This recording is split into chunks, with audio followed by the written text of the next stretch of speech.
Welcome to Hunter Running family. So நான் உங்களோட super ma'am. இதுதான் நம்மளோட Hunter Running Tamil medium channel. And 10th குட்டி பசங்களா ஆல்ரெடி நீங்க எல்லாரும் இந்த சேனலை சப்ஸ்கிரைப் பண்ணியாச்சு. ஸோ சப்ஸ்கிரைப் பண்ணாம பாக்குறவங்க கண்டிப்பா பண்ணிட்டு பாருங்க. அண்ட் உங்களோட ஃப்ரெண்ட்ஸ் எல்லாருக்கும் ஷேர் பண்ணிருங்க. ஸோ இன்னைக்கு நம்ம என்ன பார்க்க போறோம்னா, ஆல்ரெடி நம்ம வந்துட்டு என்ன பார்த்துட்டு இருக்கோம் அப்படின்னு பார்த்தோம்னா, இம்பார்ட்டன்ட் கொஸ்டின்ஸ் எல்லாத்தையுமே வந்துட்டு வித் ஆன்சரோட வந்துட்டு டிஸ்கஸ் பண்ணிட்டு இருக்கோம். ஸோ அந்த வகையில இன்னைக்கான யூனிட் என்ன அப்படின்னு பார்த்தோம்னா, 6வது யூனிட் அணுக்கரு இயற்பியல். ஸோ அணுக்கரு இயற்பியல் பத்தி தான் வந்துட்டு நம்ம பார்க்க போறோம். ஓகே, ஸோ அதை வந்துட்டு ரொம்ப டீட்டெயில்டா பார்க்காம இந்த கொஸ்டினுக்கு என்ன ஆன்சரோ அதை மட்டும் கிளியரா பார்த்துட்டு போயிடலாம். ஓகே, ஸோ இதுல ஃபர்ஸ்ட் கொஸ்டின், ஆக்சுவலா இதுல இருக்கக்கூடியது எல்லாமே இம்பார்ட்டன்ட் கொஸ்டின் தான். எனக்கு தெரிஞ்சு இந்த சப்ஜெக்ட்ல இந்த யூனிட்ல தான் அதிகமான கொஸ்டின் இருக்குன்னு நினைக்கிறேன். ஸோ இது எல்லாமே ரொம்ப இம்பார்ட்டன்ட். ஸோ மறக்காம படிச்சுட்டு போயிருங்க. ஸோ ஃபர்ஸ்ட் கொஸ்டின், இயற்கை கதிரியக்கத்தை கண்டறிந்தவர் யார்? ஸோ இதுக்கான ஒரு சின்ன கதையை வந்துட்டு ஆல்ரெடி நம்ம மேம் சொல்லியிருப்பாங்க. இந்த பிரெஞ்சு இயற்பியலாளர் ஹென்றி பெக்கரல் வந்துட்டு ஒரு டைம் அவரோட எக்ஸ்பெரிமெண்ட்ஸ் எல்லாத்தையும் விட்டுட்டு முடிச்சுட்டு போகும்போது ஒரு போட்டோ பிளேட்டையும் எக்ஸ்ட்ராவா அது பேர் என்னப்பா யுரேனியம் கலந்த கூட்டு பொருட்களையும் வச்சுட்டு போனாரு. பார்த்தா அது வந்துட்டு எனக்கு வேற ஒரு மாதிரியான ரியாக்ஷனை கொடுத்துருந்துச்சு அப்படின்னு சொல்லிட்டு ஒரு சின்ன ஸ்டோரி மேம் சொல்லியிருப்பாங்க. ஸோ கதிரியக்கத்தை கண்டுபிடிச்சவர் யாரு அப்படின்னு பார்த்தோம்னா ஹென்றி பெக்கரல். இவர் தான் வந்துட்டு கதிரியக்கத்தை கண்டுபிடிச்சாரு. ஓகேயா? ஸோ நெக்ஸ்ட், பிச் பிளான்ட் தாது பொருளில் உள்ள கதிரியக்க பொருள் யாது அப்படின்னு கேட்கிறாங்க. ஸோ பிச் பிளான்ட் தாது பொருள்ல இருக்கக்கூடிய கதிரியக்க பொருள் எது அப்படின்னு கேட்டோம்னா நமக்கு நல்லாவே தெரியுமே, ரேடியம் தான் அதுல இருக்கக்கூடிய கதிரியக்க பொருள். அண்ட் கதிரியக்கத்தை தூண்டக்கூடிய 2 தனிமங்களின் பெயர்கள் போரானும் அலுமினியமும். ஸோ போரானும் அலுமினியமும் இருந்துச்சுன்னா நம்மளால கதிரியக்கத்தை அந்த இடத்துல வந்துட்டு பார்க்க முடியும் அப்படின்னு சொல்றாங்க. ஸோ கதிரியக்கத்தை எல்லாமே 2 மார்க் கொஸ்டின் மாதிரி இருக்குல்ல, ஈஸியா இருக்குல்ல, சிம்பிளா படிச்சிடலாம். கதிரியக்கத்தை தூண்டக்கூடிய 2 பொருள் எது? போரானும் அலுமினியமும். ஓகே, ஸோ இயற்கை கதிரியக்கத்தின் போது வெளியாகும் மின்காந்த கதிரின் பெயர் காமா கதிர்கள். ஸோ இயற்கையான கதிரியக்கம் அப்படிங்கிற போது எனக்கு எந்த மாதிரியான மின்காந்த பொருட்கள் வந்து வெளியிடும் அப்படின்னு பார்த்தோம்னா காமா கதிர்கள் தான் வெளில வரும். அதென்ன மேம் இயற்கை கதிரியக்கம்னா ஒண்ணுமே கிடையாது, நம்மளா எந்த ஒரு வேலையும் பண்ண தேவை கிடையாது. ஒரு சில அந்த கொடுத்திருக்காங்க பாருங்க, யுரேனியம் மாதிரியான பொருட்கள் இருக்கு இல்லையா, அது தானாவே கதிரியக்கம் அடையும். சோ அது எல்லாமே வந்துட்டு மனித இடர்பாடு எதுவுமே இல்லாம இயற்கையாவே ஒரு பொருளானது கதிரியக்கத்துக்கு உள்ளாச்சு அப்படின்னா அதை நம்ம இயற்கை கதிரியக்கம்னு சொல்றோம். மனிதனோட தலைப்பாடு இருந்துச்சுன்னா அதை நம்ம செயற்கை கதிரியக்கம்னு சொல்றோம். இயற்கையான கதிரியக்கத்தின் போது வெளியாகக்கூடிய மின்காந்த கதிர் அப்படிங்கிறது என்ன அப்படின்னு பார்த்தோம்னா காமா கதிர்கள். ஓகேயா? சோ அணுக்கரு பிளவு வினையில் உருவாகும் சராசரி ஆற்றலை எழுதுன்னு கேட்டிருக்காங்க. சோ ஒரு அணுக்கரு வந்துட்டு பிளவாச்சு அப்படின்னா அதுல பொதுவாவே அந்த அணுக்கரு பிளவப்போ எனக்கு எந்த அளவுக்கான ஆற்றல் வந்துட்டு வெளியாகும் அப்படின்னு கேட்டிருக்காங்க. சோ ஒரு அணுக்கரு பிளவுல வந்துட்டு ஏற்படக்கூடிய சராசரி ஆற்றல் எவ்வளவுன்னு பார்த்தோம்னா 200 மெகா எலக்ட்ரான் வோல்ட். இந்த அளவுக்கான ஆற்றல் வந்துட்டு ஒரு அணுக்கரு பிளவப்போ வந்துட்டு எனக்கு வெளியாகும். இதை நம்ம வந்துட்டு சிம்பிளா சொல்லணும்னா 3.2 × 10⁻⁻11 ஜூல் அப்படின்னு சொல்லிட்டு நம்ம சொல்லுவோம். அணுக்கரு பிளவு அப்படிங்கிறது நமக்கு ஒரு இம்பார்ட்டன்டான 7 மார்க்ஸ். ஸோ அதை நான் டீட்டெயில்டா சொல்றேன். இப்போதைக்கு இதை நீங்க ஜஸ்ட் தெரிஞ்சுக்கோங்க. ஓகே, ஸோ அணுக்கரு பிளவுல எனக்கு வெளியாகக்கூடிய ஆற்றல் 200 மெகா எலக்ட்ரான் வோல்ட். அவ்வளவுதான்ப்பா. சோ மரபியல் குறைபாட்டை உருவாக்கும் அபாயகரமான கதிரியக்க பொருள் எது அப்படின்னு பார்த்தோம்னா காமா கதிர். சோ இயற்கையான கதிரியக்கத்துல எந்த பொருள் வெளியாச்சு? ஆல்பா, அதுவும் காமா கதிர் தான். ஆனா பாருங்களேன், காமா கதிர்களுக்கு வந்துட்டு அபாயகரமான மரபியல் குறைபாடு. இப்போ நம்ம ஜப்பான்ல எல்லாம் அணுகுண்டு வெடிச்சிச்சு, அதுக்கப்புறமேட்டு ஹிரோஷிமா நாகசாகி ஒரு ஸ்டோரி நம்ம மேம் இந்த சப்ஜெக்ட்ல சொல்லி கொடுத்துருப்பாங்க. அங்க இன்னி வரைக்குமே பிறக்கக்கூடிய குழந்தைகள் எல்லாமே ஒரு டிசபிலிட்டியாவே பிறக்குறாங்க. அந்த அளவுக்கு பவர்ஃபுல்லான ஒரு விஷயம் தான் என்ன அப்படின்னு பார்த்தோம்னா இந்த கதிரியக்கம். கதிரியக்கம்ங்கிறது ஒண்ணுமே கிடையாது. யோசிச்சு பாருங்களேன், பிளவு தானப்பா எல்லாமே. ஒரு நார்மலா இருக்கக்கூடிய ஒரு பொருள் வெடிக்கிறதுனால நமக்கு தலைமுறையா ஒரு பாதிப்பு நடக்குதுன்னா அது எவ்வளவு பெரிய எஃபெக்டிவா இருக்கும். நார்மலா ஒரு அணுகுண்டே நமக்கு, நம்ம தீபாவளிக்கு வீசுற அணுகுண்டே காதை கிழிக்குது அப்படின்னா இதெல்லாம் எந்த அளவுக்கு ரேஞ்சா இருந்திருக்குன்னு யோசிச்சு பாருங்க. சோ மரபியல் குறைபாட்டை உருவாக்கக்கூடிய அபாயகரமான கதிரியக்க பொருள் எது அப்படின்னு கேட்டாங்கன்னா காமா கதிர்.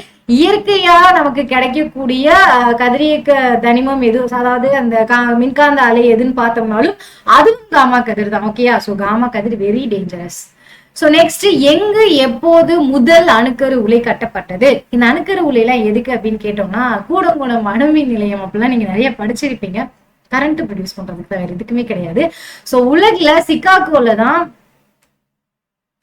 ஸோ நம்ம ஊர்ல வந்துட்டு கூடங்குளம் அணுமின் நிலையம் இருக்கிற மாதிரி உலகிலேயே ஃபர்ஸ்ட் சிக்காகோல தான் 1942 நம்ம எல்லாம் சுதந்திரம் அடைகிறதுக்கு முன்னாடியே கட்டிட்டாங்க. ஸோ ஃபர்ஸ்ட் மும்பைல நமக்கு இந்தியாவில கட்டுனாங்க எங்க அப்படின்னு பார்த்தோம்னா 1956 மும்பைல வந்துட்டு அணு உலை வந்துட்டு அணுக்கரு உலை வந்துட்டு கட்டியிருக்காங்க. எதுக்குன்னா மின்சாரத்தோட ப்ரொடியூஸருக்காக தான். கரண்ட் வேணும் அப்படின்னா அதை வந்துட்டு நம்ம அணுக்கருக்கள்ல இருந்து எடுத்துக்க முடியும், யுரேனியத்துல இருந்தும் இந்த மாதிரி சில பொருட்கள்ல இருந்து நம்மளால எடுத்துக்க முடியும்னா அதுக்கு ஒரு பொருளை கட்டுவோமே அப்படின்னு சொல்லிட்டு கட்டுனதுதான் இது. சோ எங்கு எப்போது முதல் அணுக்கரு உலை கட்டப்பட்டதுன்னா சிகாகோல 1942 கட்டுனாங்க. மும்பையில 1956 கட்டிட்டாங்க. ஓகேயா? ஓகே. சோ நெக்ஸ்ட் கதிரியக்கத்தோட எஸ்ஐ அலகு பெக்கரல். ஹென்ரி பெக்கரல் கண்டுபிடிச்சதுனால நம்ம இது பெக்கரல்னு பேர் வச்சிட்டோம். சோ கதிரியக்கத்தோட எஸ்ஐ அலகு எது அப்படின்னு பார்த்தோம்னா பெக்கரல். ஓகேயா? கிளியரா? சோ நெக்ஸ்ட் எல்லாமே 2 மார்க் மாதிரி இருக்குல்ல. ஓகே. நெக்ஸ்ட் இயற்கை மற்றும் செயற்கை கதிரியக்கத்தின் ஏதேனும் 3 பண்புகளை கேட்டிருக்காங்க. நான் ஆல்ரெடி சொல்லிட்டேன். மனிதனோட செயல்பாடு எதுவுமே இல்லைன்னா அது இயற்கையான கதிரியக்கம். செயல்பாடு இருந்துச்சுன்னா அது செயற்கை கதிரியக்கம். அதோட பண்புகள்னு பார்த்தோம்னா அணுக்கருவின் தன்னிச்சையான சிதைவு நிகழ்வு. நான் சொல்லிட்டேன், மனுஷனோட எந்த ஒரு இடர்பாடுமே இல்லை அப்படின்னா அது தானாதான் நடக்கும். சோ அணுக்கருவோட தன்னிச்சையான சிதைவு நிகழ்வு அதுவே தானா சதைஞ்சு போயிரும் அப்படிங்கிறாங்க. சோ நெக்ஸ்ட் என்ன அப்படின்னு பார்த்தோம்னா இவை பொதுவாக 83 விட அதிக அணியன் கொண்ட தனிமங்களில் நடைபெறுகிறது. சோ 83 அப்படிங்கிற அணியனை விட அதிகமான அணியன் கொண்ட தனிமத்துல மட்டும்தான் இயற்கையான கதிரியக்கம் நடக்குது. யுரேனியத்துக்கு 83 ஜாஸ்திங்கிறது நமக்கு நல்லாவே தெரியும். சோ 83ங்கிறத விட அதிகமான அணியன் எதுக்கெல்லாம் இருக்கோ அங்க எல்லாம் எனக்கு இந்த மாதிரியான இயற்கை கதிரியக்கமானது நடக்க ஆரம்பிக்கும். இதனை கட்டுப்படுத்த முடியாது. ஒரு டைம் வெடிக்க ஆரம்பிச்சிருச்சு அப்படின்னா, சிதைவடைய ஆரம்பிச்சிருச்சுன்னா இதை நம்மளால கண்ட்ரோலே பண்ண முடியாது அப்படின்றாங்க. இயற்கையா நடக்கக்கூடிய ஒரு எக்ஸ்ப்ளோஷன் எதையுமே நம்மளால கண்ட்ரோல் பண்ண முடியாது. இப்ப எரிமலையெல்லாம் வெடிச்சு செதறதுன்னா அது அப்படியே ஆறா ஊத்திட்டே இருக்குன்னா போய் நம்ம கையில பிடிச்சோம்னா அது நின்றுமா? நிக்காது இல்ல. ஸ்டாப் அப்படின்னா ஸ்டாப் பண்ணிருமா? இல்ல நம்மளால ஒரு பெரிய எரிமலையை வந்துட்டு ஏதாவது வச்சு அடைக்க முடியுமா? முடியாது. சோ தானா நடக்கிற எந்த ஒரு விஷயத்தையுமே நம்மளால கண்ட்ரோலே பண்ண முடியாது. நம்மளா செஞ்சோம் அப்படின்னா அதுக்குன்னு ஒரு ஆஃப் பட்டன் இருக்கும், நம்ம அதை வந்து கண்ட்ரோல் பண்ணிக்கலாம். சோ இயற்கை கதிரியக்கத்தோட முக்கியமான பண்புகள்ல முதல் பண்பு அதுவே நடக்கக்கூடிய சிதைவு நிகழ்வு. 2வது அப்படி ஒரு சிதைவு வந்துட்டு இயற்கை முறையில நடக்கணும்னா அதோட அணியன் 83 விட அதிகமா இருக்கணும். அந்த அணுக்களோட அணியன் ஞாபகம் வச்சுக்கோங்க. சோ அந்த பொருளோட அணியன் வந்துட்டு எனக்கு 83 விட ஜாஸ்தியா இருக்கும். 3வது இதை கட்டுப்படுத்தவே முடியாது. சோ அடுத்த செயற்கை கதிரியக்கத்தின் பண்புகள் பார்க்க ஆரம்பிச்சோம்னா இது அணுக்கருவின் தூண்டப்பட்ட சிதைவு நிகழ்வு. இது நம்மளா செய்யக்கூடிய ஒரு சிதைவு நிகழ்வு தான். இவை பொதுவாக 83 விட குறைவான அணியன் கொண்ட தனிமங்கள் நடைபெறும். ஏன்னா 83 அதிகமா இருந்துச்சுன்னா அதுவாவே சதைஞ்சு போயிடும். 83 கம்மியா இருந்தா மட்டும்தான் நம்மளால வந்துட்டு அதை சிதைவடைய செய்ய முடியும், இதனை கட்டுப்படுத்த முடியும். பிகாஸ் ஸ்விட்ச் ஆஃப்ன்ற ஸ்விட்ச் வந்துட்டு நம்ம கையில இருக்கும். சோ இயற்கையா உள்ளதை வந்துட்டு அதுவா தன்னிச்சையா நிகழக்கூடிய ஒரு நிகழ்வு. செயற்கைங்கிறது தூண்டப்படக்கூடிய ஒரு நிகழ்வு. இதுல பொதுவா 83 விட அதிகமா இருந்த தனிமங்களால மட்டும்தான் இயற்கையா சிதைவடைய முடியும். இதுல 83 விட குறைவா இருந்தாதான் நம்மளால அந்த தனிமத்தை சிதைவடைய செய்ய முடியும். இங்க கட்டுப்படுத்த முடியாது, இங்க நம்மளால கட்டுப்படுத்த முடியும். ஓகேயா? சோ இதுதான் வந்துட்டு இயற்கை மற்றும் செயற்கை கதிரியக்கத்தோட ஏதேனும் 3 பண்புகள். இதை மேபி நமக்கு 4 மார்க் கொஸ்டின்ல கேட்கலாம், இல்லைன்னா 7 மார்க்ல ஏபி ஆப்ஷன்ல கேட்கலாம். சோ மறக்காம படிச்சுக்கோங்க. நெக்ஸ்ட் என்னன்னு பாத்துடலாமா? ஒரு ரேஞ்சன்னா என்ன அப்படின்னு கேட்டிருக்காங்கப்பா. ஒரு ரேஞ்சன் என்பது நிலையான அழுத்தம், வெப்பநிலை மற்றும் ஈரப்பத நிலையில் 1 கிலோகிராமில் காற்றின் கதிரியக்க பொருளானது 2.58 × 10⁻⁻⁻ கூலும் மின்னோட்டங்களை உருவாக்கும் அளவு. சோ ஒரு ரேஞ்சன்ட்ட நம்ம பொதுவாவே மேபி அதை பொதுவா என்ன சொல்றோம்னா அலகுன்ற பட்சத்துலதான் நம்ம சொல்லுவோம். சோ ஒரு ரேஞ்சன் என்றது அப்படின்னா எனக்கு ஒரு இடத்துல வந்துட்டு ஒரு கதிரியக்க பொருள் வந்துட்டு சிதைவடையுது அப்படின்னு ஞாபகம் வச்சுக்கோங்க. அந்த இடத்துல அந்த பொருள் சிதைவடைகிறதுக்கு முன்னாடி எனக்கு அது ரேஞ்சன்ட்டா இருக்கணும்னா நிலையான அழுத்தம் இருக்கணும், நிலையான வெப்பநிலை இருக்கணும், நிலையான ஈரப்பத நிலை இருக்கணும். சோ அப்படி இருக்கக்கூடிய ஒரு சிச்சுவேஷன்ல 1 கிலோகிராம் காற்றுல கதிரியக்க பொருளானது 1 கிலோகிராம் காற்று, அந்த காத்துல நிலையான ஈரப்பதம், நிலையான அழுத்தம், நிலையான வெப்பநிலை இதெல்லாம் இருக்குது. 1 கிராம் காற்றுல 1 கிலோகிராம் காற்றுல கதிரியக்க பொருளானது எனக்கு 2.58 × 10⁻⁴ கூலும் மின்னோட்டங்களை உருவாக்கிருச்சு. அந்த பொருள் எனக்கு சிதைவடைஞ்சோ ஏதோ ஆகி எனக்கு 2.58 × 10⁻⁴ கூலும் அளவுக்கு மின்னோட்டங்களை உருவாக்கிருச்சுன்னா அதை நம்ம ஒரு ரேஞ்சன்னு சொல்றோம். ஒரு ரேஞ்சியன்ட் இருக்கணும்னா அதுக்கான முதல் கண்டிஷன் வெப்பநிலை மாறாம இருக்கணும், அழுத்தம் மாறாம இருக்கணும், ஈரப்பத நிலை மாறாம இருக்கணும், 1 கிலோகிராம் காற்றா இருக்கணும். அந்த 1 கிலோகிராம் காற்றுல கதிரியக்க பொருளானது எனக்கு எந்த அளவுக்கான மின்னோட்டத்தை கொடுக்கணும்னா 2.58 × 10⁴ கூலும் மின்னோட்டங்களை கொடுத்துச்சுன்னா அது ஒரு ரேஞ்சியன்ட். ஓகே, சோ நெக்ஸ்ட் என்ன அப்படின்னா சாடி மற்றும் பாஜனின் இடம்பெயர்வு விதியை கூறுக. ஓகே ஓகே, சோ இந்த விதி என்ன சொல்லுது அப்படின்னு பார்த்தோம்னா, தாய் அணு ஒன்று ஆல்பா கதிரை வெளியிட்டால் அதன் அணு எண் 2 நிறை எண் 4 குறைந்து அதாவது தாயணு அப்படிங்கிறது ஒண்ணுமே கிடையாது, நமக்கு சிதைவடையக்கூடிய தனிமம், அதுதான் வந்துட்டு தாயணு. அது யுரேனியமா இருக்கலாம், ரேடியமா இருக்கலாம், எதுவா வேணா இருக்கலாம். சிதைவடையக்கூடிய தனிமத்தை நம்ம தாயணும்னு சொல்றோம். அது சிதைவடைஞ்சு எனக்கு புதுசா ஒரு தனிமம் உருவாகும். அந்த தனிமத்தை நம்ம என்னன்னு சொல்றோம்னா சேன்னு சொல்றோம். புதுசா ஒரு தனிமம் உருவாகும் போது எக்ஸ்ட்ராவா ஒரு ஆற்றல் அது வெளியிடும். அது வந்துட்டு வேற, அந்த ஆற்றல் வேற, நம்ம ஞாபகம் வச்சுக்கோங்க. சோ எனக்கு ஒரு ஆல்பா கதிரா இருந்துச்சு அப்படின்னா அது அணு எண்ணுல 2 கம்மி பண்ணிக்கிட்டு நிறை எண்ணுல 4 கம்மி பண்ணிக்கிட்டு சேயணு உருவாகும். அதுதான் அந்த சேயணு. அதுவே அணுக்கரு ஒன்று பீட்டா கதிரை கொடுத்துச்சுன்னா அதோட அணு எண்ணுல வந்துட்டு 1 ஜாஸ்தி ஆயிரும், நிறை எண்ணுல வந்துட்டு சேயணு உருவாகும். அதாவது 1 அதிகரித்து மாறாத நிறை எண்ணுடன் அணு எண்ணு 1 ஜாஸ்தி ஆயிரும், மாறாத நிறை எண்ணுல எனக்கு ஒரு சேயணு உருவாகும். எப்போ எனக்கு பீட்டா கதிரா இருந்துச்சுன்னா. அதுவே காமா கதிரா இருந்துச்சுன்னா அணு எண்ணுங்கிறது மற்றும் நிறை எண்ணில் மாற்றம் இல்லாமல் ஆற்றல் மட்டத்தில் மட்டும் மாற்றம் ஏற்படும். அணு எண்ணிலையும் மாற்றம் இருக்காது, நிறை எண்ணிலையும் மாற்றம் இருக்காது, ஆற்றல் மட்டத்துல மட்டும் மாற்றம் இருந்துச்சுன்னா அதை நம்ம என்னன்னு சொல்றோம் அப்படின்னு பார்த்தோம்னா காமா கதிர்கள் அப்படின்னு சொல்லிட்டு சொல்றோம். சரி இருங்களேன், நம்ம புக்ல ஒரு எக்ஸாம்பிள் கொடுத்துருப்பாங்க. ஃபர்ஸ்ட் ஆல்பா கதிருக்கு ஒரு எக்ஸாம்பிள் கொடுத்துருக்காங்க. இன்னைக்கு இடம் பார்த்தாரு, இங்க பாருங்க என்ன கொடுத்துருக்காங்க. யுரேனியம் இங்க என்ன 92 மேல 238. இது வந்துட்டு எனக்கு சிதைவடைஞ்சு ஒரு சேயணுவை தருது. என்ன சொல்லியிருக்காங்க, அணு எண்ணுல 2 கம்மியாகும், நிறை எண்ணுல வந்துட்டு 4 கம்மியாகும் அப்படின்னு போட்டிருக்காங்க. அப்படி பார்த்தோம்னா எனக்கு மேல உள்ளதை நிறை எண்ணுன்னு சொல்லுவேன், கீழே உள்ளதை அணு எண்ணுன்னு சொல்லுவேன். அப்போ உருவாகக்கூடிய இன்னொரு தனிமம் எனக்கு எப்படி இருக்கும் அப்படின்னு பார்த்தோம்னா நிறை எண்ணுல 4 கம்மியாச்சுன்னா இது 234 இருக்கும், அணு எண்ணுல எனக்கு 2 கம்மியாச்சுன்னா இது 90 இருக்கும். பிளஸ் அது போக வந்துட்டு எனக்கு சில வாயுக்களை வந்துட்டு அது என்ன பண்ணும் அப்படின்னு பார்த்தோம்னா வெளியிடும் அப்படிங்கிறாங்க. இதுதான் வந்துட்டு ஆல்பா கதிர், இதுதான் நிறையன், இதுதான் வந்துட்டு அணு எண். சோ எனக்கு ஆல்பா கதிரா இருக்கிற பட்சத்துல எனக்கு நிறை எண்ணுல 4 கம்மியாகும், அணு எண்ணுல 2 கம்மியாயிட்டு எனக்கு சேயணு உருவாகும். அதுவே எனக்கு பீட்டா கதிரா இருந்துச்சுன்னா எனக்கு இங்க இருக்கக்கூடிய அணு எண்ணுல 1 ஜாஸ்தி ஆகும். அப்ப இங்க இருக்க இதுதான் அப்படின்னு சொல்ல வரல, ஜஸ்ட் ஒரு எக்ஸாம்பிளுக்கு. எனக்கு இங்க இருக்கக்கூடிய அணு எண்ணுல 1 ஜாஸ்தி ஆகும்னா இந்த யூங்கிறது 33 மாறலாம். U33 மாறும்போது அது எனக்கு வேற தனிமமா தான் கிடைக்கும். ஒரு அணுவானது சிதைஞ்சு எனக்கு வேற தனிமத்தை தான் கொடுக்கும், கரெக்டா? சோ எனக்கு இந்த இடத்துல ஜஸ்ட் ஒரு எக்ஸாம்பிளுக்கு சொல்லணும்னா இந்த 92 வந்துட்டு 93 மாறும், இந்த 238 வந்துட்டு அப்படியே தான் கிடைக்கும். இப்படி கிடைச்சிச்சுன்னா அதை நம்ம என்னன்னு சொல்றோம், ஆல்பா கதிர், சாரி பீட்டா கதிர்னு சொல்றோம். அதுவே வந்துட்டு காமா கதிரா இருந்துச்சுன்னா இது ரெண்டுலயுமே எனக்கு எந்த ஒரு மாற்றமும் இல்லாம ஆற்றல் மட்டத்துல மட்டும் மாற்றம் இருந்துச்சுன்னா அதை நம்ம என்னன்னு சொல்றோம் அப்படின்னு பார்த்தோம்னா காமா கதிர்கள் அப்படின்னு சொல்லிட்டு கிளியரா? சோ 3 தான்ப்பா. தாயணு வந்துட்டு தாயணுங்கிறது எனக்கு சிதைவடையக்கூடிய தனிமம். தாயணுல இருந்து எனக்கு கிடைச்சதை நான் சேயணும்னு சொல்றேன். ஆல்பாவா இருந்துச்சுன்னா நிறை எண்ணுல எனக்கு வந்துட்டு 4 கம்மியாகும், அணு எண்ணுல வந்துட்டு 2 கம்மியாகும். அப்போ எனக்கு அது ஆல்பா கதிர்னு நானா புரிஞ்சுக்கணும்.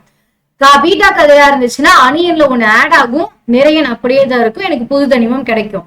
அதுவே எனக்கு காமாவா இருந்துச்சுன்னா எனக்கு எந்த ஒரு மாற்றமுமே இல்லாம ஆற்றல் மட்டத்துல மட்டும் மாற்றம் ஏற்படும். இதுதான் வந்துட்டு சாடியோட அந்த இடம்பெயர்வு விதி. 3 தான், இது 3 கொடுத்தாச்சு. நெக்ஸ்ட் என்ன சொல்றாங்கன்னா, ஜப்பானின் 2ஆம் உலகப் போருக்கு பிறகு புதிதாக பிறக்கும் சில குழந்தைகளுக்கு பிறவி குறைபாடுகள் காணப்படுவது. ஏன் ஆல்ரெடி சொல்லியாச்சு, ஹிரோஷிமா நாகசாகி அப்படிங்கிற ஒரு ஏரியால தான் வெடிகுண்டு நடந்துச்சு. அதுல இருந்து இப்போ வரைக்குமே வந்துட்டு பிறக்கக்கூடிய சில குழந்தைங்கள்ல வந்துட்டு சில குறைபாடுகள் இருக்கும். அவங்களுக்கு வந்துட்டு மேபி மென்டல் ஹெல்த் ஏதாவது இருக்கலாம், பிரெயின் ஒழுங்கா வளர்ச்சி அடையாம இருக்கலாம், கை கால ஏதாவது வளர்ச்சி இல்லாம இருக்கலாம், தோல்ல ப்ராப்ளம் வரலாம். அந்த மாதிரியான ப்ராப்ளம்ஸோட தான் இப்ப வரைக்கும் குழந்தைங்க பிறந்துட்டு இருக்காங்க. அது ஏன் காரணம் அப்படின்னா, 2வது உலகப் போரின் போது வீசப்பட்ட அணுகுண்டு அபாயகரமான கதிர்வீச்சை வெளியிட்டன. 2வது உலகப் போர் எனக்கு தெரிஞ்சு 1918ல நடந்துச்சா, 14 to 18 கரெக்டா சொல்றேன்னா எனக்கு தெரியல. சாரி ஹிஸ்டரியில உங்களுக்கு ஞாபகம் இருக்கும், எந்த இயர்னு மட்டும் சொல்லுங்க. அப்போ நடந்த ஒரு விஷயம் இப்ப 2000 வந்துருச்சு, 24 ஆயிருமே எனக்கு அது எஃபெக்ட் கொடுக்குதுன்னா அது எந்த அளவுக்கான கதிர்வீச்சை வச்சிருக்குன்னு பாருங்க. அக்கதிர்கள் மனித உடல் வழியாக செல்லும் போது இனப்பெருக்க செல்களை பாதிப்படைய செய்து இனப்பெருக்க செல்களில் ஏற்படும் மாற்றம் ஒரு தலைமுறையிலிருந்து அடுத்த தலைமுறைக்கு எளிதாக கடத்தப்படும். எனவே சில குழந்தைகள் பிறகு குறைவாடு. அதான் சொல்றேன்ல, அது அந்த அளவுக்கு ஒரு பவர்ஃபுல்லான கதிர்வீச்சை வச்சிருந்ததுனால அது நம்மளோட இனப்பெருக்க செல்களையே பாதிப்படைக்குது அப்படின்னு சொல்றாங்க. சோ இனப்பெருக்க செல்கள் வந்துட்டு பாதிப்படைகிற பட்சத்துல அது அந்த ஜெனரேஷனோட முடிஞ்சிடாம அடுத்தடுத்த தலைமுறைகளுக்கும் அது தலைமுறை நோய் மாதிரி பரவ ஆரம்பிக்கிறதுனால இன்னும் சில குழந்தைகள் வந்துட்டு பிறவி குறைபாடோட பிறக்குறாங்க அப்படிங்கிறாங்க. சோ காரணம் 2வது உலக போறப்ப வீசின அணுகுண்டு அவ்வளவு அளவான கதிர்வீச்சை வச்சிருக்கு. அந்த கதிர்வீச்சு என்னாச்சுன்னா உடல் வழியா போகுதுன்னா நம்ம சுவாசிக்கிற காத்து மூலமா தான் உள்ள போச்சே தவிர வேற எந்த காரணமும் இல்லை. சோ காத்து மூலமா உள்ள போனது காத்து மூலமா உள்ள போனது என்னாச்சுன்னா நம்ம உடல்ல இருக்கக்கூடிய இனப்பெருக்க செல்ல வந்துட்டு பாதிப்படைய செஞ்சு அந்த பாதிப்பு நமக்கு தலைமுறை கடந்து நம்மளை இப்ப வரைக்கும் அஃபெக்ட் பண்றதுனால நம்ம கிடையாது, அவங்களை இப்ப வரைக்கும் அஃபெக்ட் பண்றதுனாலதான் அவங்கள பிறக்கக்கூடிய இன்னும் சில குழந்தைகள் வந்துட்டு அந்த குறைபாடுகளோட பிறக்குறாங்க அப்படின்னு சொல்லிட்டு சொல்றாங்க. சாரி. சோ நெக்ஸ்ட் என்ன அப்படின்னு பார்த்தோம்னா விண்மீன் ஆற்றல்.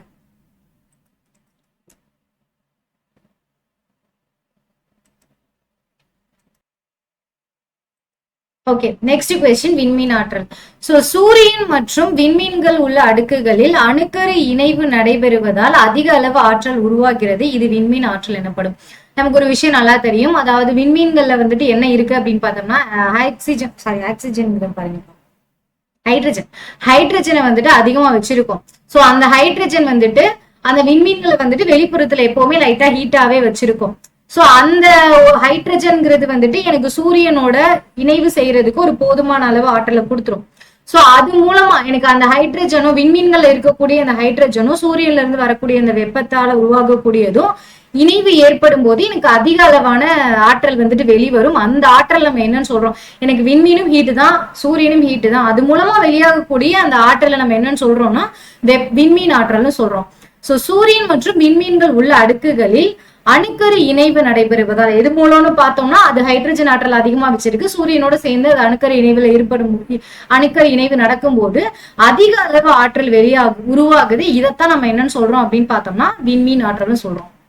சூரியனாலையும் விண்மீன்களாலையும் வளிமண்டலத்துல அடுக்குகள்ல எனக்கு அணுக்கரு இணைவு ஏற்படுது, இதனால எனக்கு அதிகப்படியான ஆற்றல் உருவாகுது. இதெல்லாம் விண்மீன் ஆற்றல்னு சொல்றேன். அதுக்கு காரணம் யாரு, எனக்கு விண்மீன்ல இருக்கக்கூடிய hydrogen. Okay okay. So next slide வேற மாற மாட்டேங்குது. கட்டுப்படுத்தப்பட்ட மற்றும் கட்டுப்பாடற்ற தொடர்வினையை விளக்கு. கட்டுப்படுத்தப்பட்ட தொடர்வினை எங்க நடக்கும் நமக்கு நல்லாவே தெரியும். எங்க நடக்கும், செயற்கையான முறையில வந்துட்டு சிதைவு நடைபெறும் போது கட்டுப்படுத்திடலாம். கட்டுப்பாடற்ற தொடர்வினைவு எங்க நடக்கும், இயற்கையா நடக்கும் போது கட்டுப்பாடற்ற தொடர்வினைவு நடக்கும். சோ அத நம்ம பாத்திரலாம். கட்டுப்பாடான தொடர்வினை. கட்டுப்பாடான தொடர்வினையில் வெளிவரும் நியூட்ரான்களின் எண்ணிக்கை 1 என்ற அளவில் பராமரிக்கப்படுகிறது. அதாவது உட்கவரும் பொருளை கொண்டு வெளிவரும் நியூட்ரான்கள் ஒரே ஒரு நியூட்ரானை மட்டுமே தொடர்வினைக்கு அனுமதித்து மற்ற நியூட்ரான்களை உட்கவரப்படுகின்றன. ஆகையால் இவ்வினையானது கட்டுப்பாடான வினையாக தொடர்கிறது. இப்போ எனக்கு கட்டுப்பாடான தொடர்வினையில எனக்கு வெளியில வரக்கூடிய நியூட்ரான்கள் எல்லாமே ஒன்னாதான் இருக்கும். ஒண்ணுக்கு ஜாஸ்தியா எனக்கு ஒன்னை விட ஜாஸ்தியா வரக்கூடாது அப்படிங்கிறதுக்காக அந்த அணுக்கரு உலையில வந்துட்டு சில தனிமங்கள்ல, அதாவது தண்ணியை யூஸ் பண்ணுவாங்க. நம்ம அணுக்கரு உலை டீட்டெயிலா படிக்கும்போது உங்களுக்கு தெரியும்.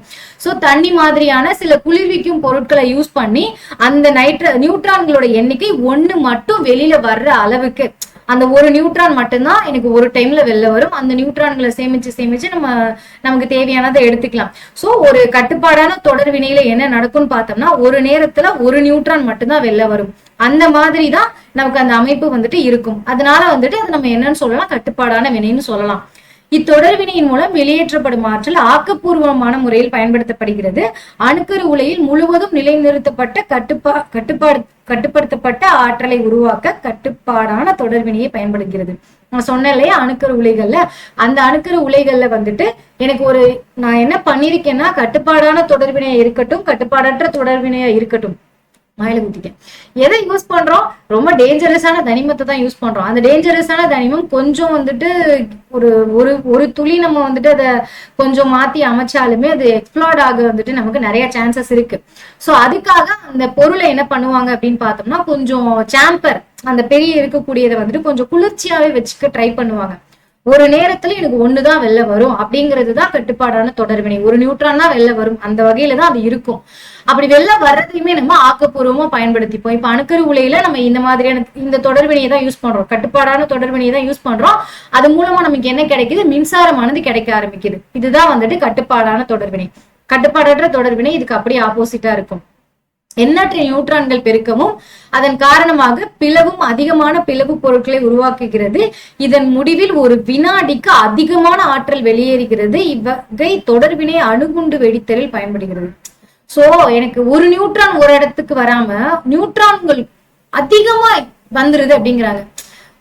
ஒரு பிராக்ஷன் ஆஃப் செகண்ட்ல எனக்கு நிறைய நியூட்ரான் வந்துட்டு ப்ரொடியூஸ் ஆகி வெளில வந்துருது. அதை நம்மளால கண்ட்ரோலே பண்ண முடியல அப்படிங்கிறது தான் கட்டுப்பாடற்ற தொடர்வினை. இது நம்ம எங்க யூஸ் பண்றாங்க அப்படின்னு பார்த்தோம்னா, அணுகுண்டு வெடிக்கிறதுல எல்லாம் யூஸ் பண்றாங்க. அணுகுண்டு நம்ம எங்கேயுமே வச்சு வெடிக்க பாக்குறோம் அப்படின்னா, நம்ம போர்ல எல்லாம் அதை தான் யூஸ் பண்ணிருக்காங்க. சோ அணுகுண்டு வெடித்த நீங்க யூஸ் பண்ற ஆட்டோபாம்ல கூட கட்டுப்பாடற்ற தொடர்வினை தான் இருக்கு, ஞாபகம் வச்சுக்கோங்க. ஓகேயா, ஒரு விஷயத்த நம்மளால கட்டுப்படுத்த முடியுது. ஒரு வினாடிக்கு ஒரு நியூட்ரான் தான் வெளில வருது, அதையும் நான் ஆக்கப்பூர்வமா பயன்படுத்திடுறேன். இது ரெண்டு தான் ஷார்ட்டான பாயிண்ட். அதுதான் கட்டுப்பாடான தொடர்வினை. அதை நான் அணுமின் உலையில பயன்படுத்துறேன். கட்டுப்பாடற்ற தொடர்வினை வந்துட்டு எனக்கு ஒரு வினாடிக்கு நிறைய நியூட்ரான் வருது, என்னால அதை கட்டுப்படுத்த முடியல, அதை நான் வெடிகுண்டுகள்ல யூஸ் பண்ணிட்டு இருக்கேன். அதுக்கு எக்ஸாம்பிள் இதுதான். இந்த ஒண்ணு எனக்கு இந்த ரெண்டா மாறி, இந்த ரெண்டும் தனித்தனியா போய் நாலா மாறுச்சு, இந்த நாலும் தனித்தனியா இன்னும் ரெண்டு உருவாக்கி இருக்கு பாருங்க. இதுதான் கட்டுப்பாடற்ற தொடர்வினை.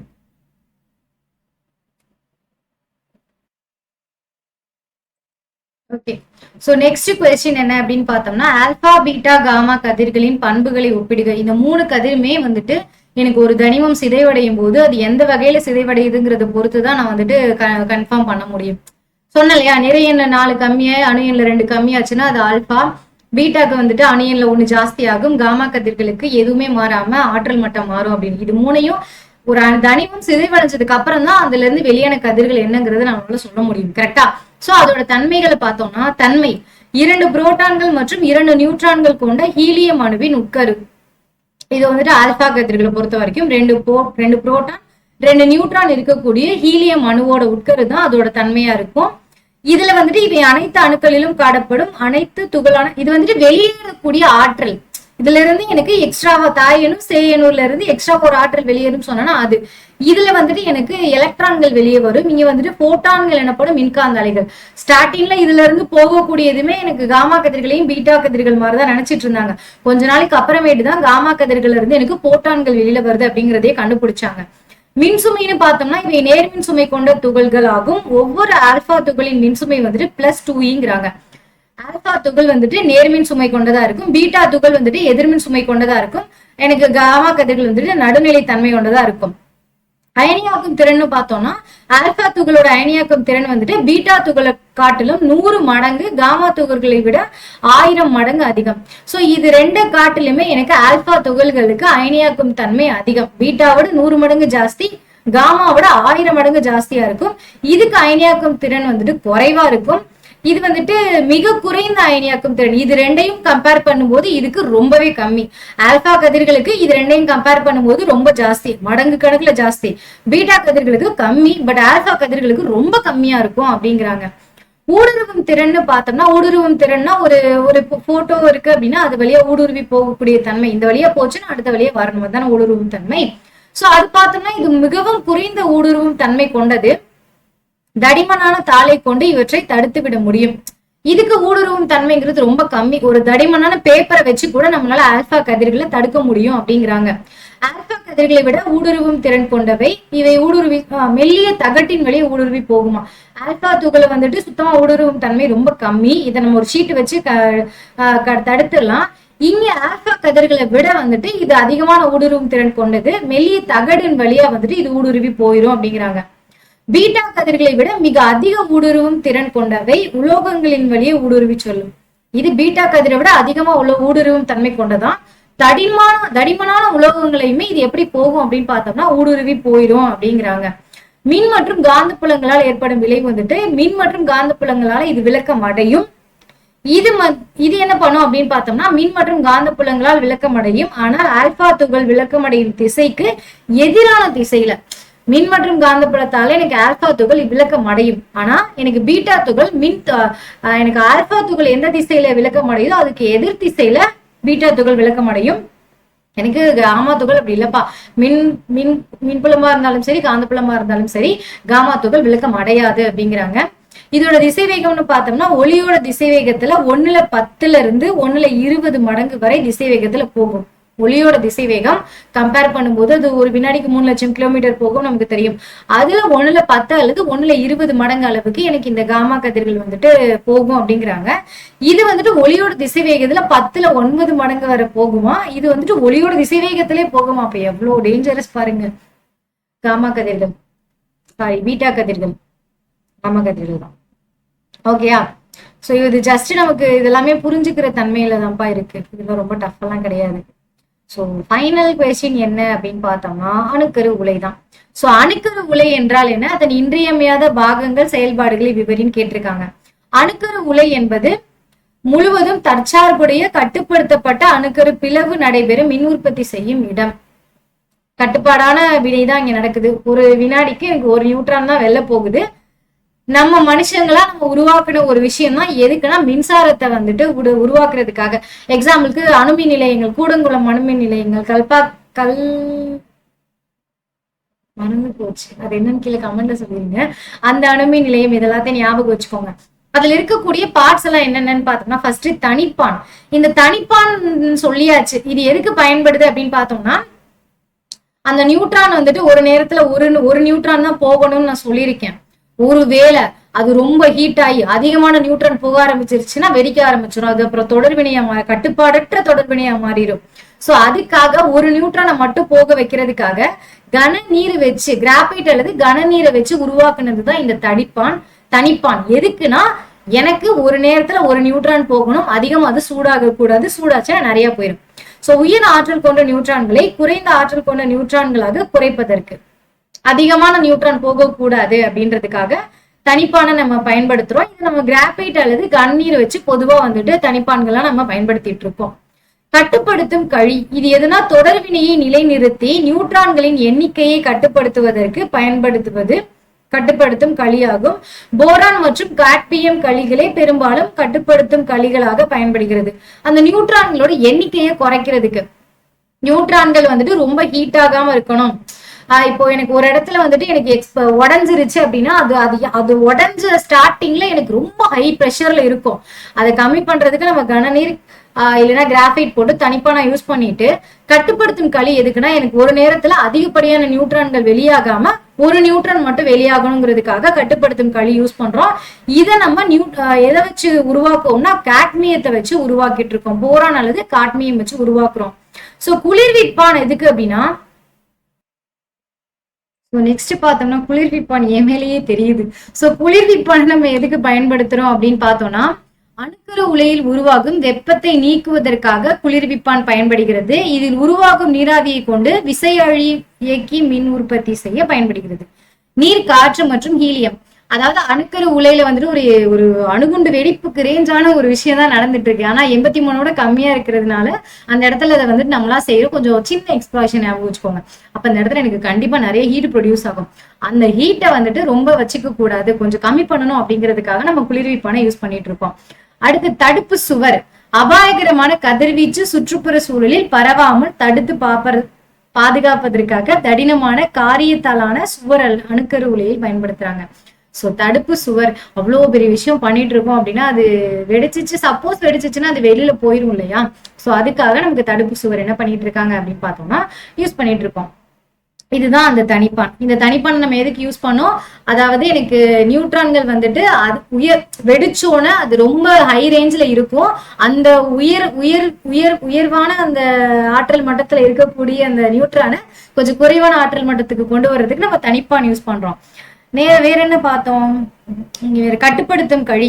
இந்த கட்டுப்படுத்தும் கழி என்ன பண்ணோம்னா நியூட்ரான்களை வந்துட்டு ஒரு நேரத்துக்கு ஒன்றை மட்டும் அனுமதிச்சுட்டு மிச்சத்தை எதையும் அனுமதிக்காது. அதுக்காக கட்டுப்படுத்தும் கழி வந்துட்டு நம்ம யூஸ் பண்ணோம். ஸோ குளிர்விப்பான் எதுக்கு அப்படின்னு பார்த்தோம்னா வெடிச்சது ஒரு அணு அப்படின்ற பட்சத்துல, சாரி அதை நம்ம சிதைச்சிருக்கோம் அப்படின்ற பட்சத்துல எனக்கு நிறைய ஹீட் ப்ரொடியூஸ் ஆகும். அந்த ஹீட்டை கம்மி பண்றதுக்கு நம்ம குளிர்விப்பான் யூஸ் பண்ணோம். அதை நம்ம தண்ணியை வச்சுதான் யூஸ் பண்ணணும் பண்ணி சொல்லியாச்சு. ஃபைனலா தடுப்பு சுவர் தானப்பா. சோ தடுப்பு சுவரை வந்துட்டு நம்ம மொத்தமா சுற்றுப்புறம் மொத்தத்தையும் நம்ம யாருக்கு எந்த பாதிப்பும் இருக்கக்கூடாது அப்படிங்கிறதுக்காக தடிமனான, அதுக்கு நம்ம சுத்தி கட்டியிருக்க செவத்துக்கு பேர் கிடையாது, அந்த அணுக்கரு உலைய சுத்தி நமக்கு காரியத்தாலான தடிமமான ஒரு சுவர் மாதிரி ஒண்ணு வச்சிருப்பாங்க. அதைத்தான் நம்ம என்னன்னு சொல்றோம்னா தடுப்பு சுவர்னு சொல்றோம். ஆக்சுவலா இந்த இவ்வளோ பெரிய ப்ராசஸ் தான் வந்துட்டு நமக்கு கரண்ட் ப்ரொடியூஸ் ஆகக்கூடிய அணுமின் நிலையங்கள்ல நடந்துட்டு இருக்கு. ஸோ இது எல்லாமே கடைசியா இந்த இடத்துல வந்து நிற்கும். இந்த இடத்துல இருந்து தான் நம்மளால மின்னோட்டத்தை வந்துட்டு என்ன பண்ண முடியும் அப்படின்னு பார்த்தோம்னா எடுத்துக்க முடியும். ஸோ இவ்வளவுதான்ப்பா. ஏதாவது டவுட் இருந்துச்சுன்னா கண்டிப்பா கீழே கமெண்ட்ல கேளுங்க. யாருமே லைக் பண்ணாமே பார்த்துட்டு இருக்கீங்க. அட்லீஸ்ட் என்னோட வீடியோ பிடிச்சிருந்துச்சுன்னா ஜஸ்ட் ஒரு லைக் மட்டும் கொடுங்க, எனக்கு ரொம்ப ஹாப்பியா இருக்கும். ஸோ உங்களுக்கு வேற என்ன கொஸ்டின் வேணும், என்ன டவுட் இருக்கு எல்லாத்தையும் கீழே கமெண்ட்ல சொல்லிருங்க. எந்த டவுட்டா இருந்தாலும் கூச்சப்படாம கேளுங்க. நெக்ஸ்ட் என்ன சப்ஜெக்ட் அப்படின்னா அடுத்து 7th லெசன் ஒன்று இருக்குல்ல, பிசிக்ஸ்ல மட்டும் 7 லெசன் கொடுத்துட்டாங்க, கெமிஸ்ட்ரிலாம் 6 5 தெரியல எனக்கு.